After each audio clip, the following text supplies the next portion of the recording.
Then in the verse, in the last line in the verse says, Vaijayanti, everyone knows Vaijayanti Mala, 5 different forest flowers combined together. Not market flowers, not from the Mathura Sabji market.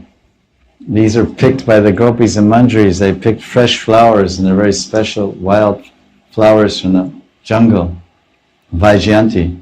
It's amazing how he moves around, how Krishna moves around the forest with such a huge garland. Because the garland goes from his neck all the way to his ankles. However, the Vaijayanti garland is alone is mentioned because this is suitable for forest pastimes. And that garland was made by Radharani, or the gopis, or Brinda Devi, who's also a gopi, and offered to Krishna.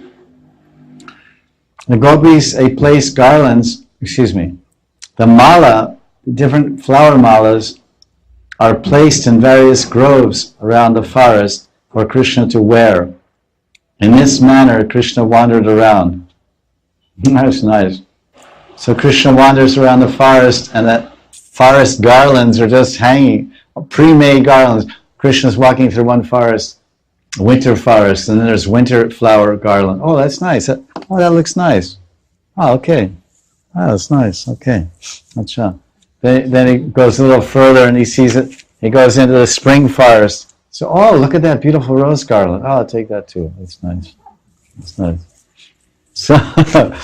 So this is a very beautiful insight of Jiva Goswami. Garlands are placed here and there in various groves for Krishna to wear. So that's called advance party, making arrangements for the arrival of Krishna.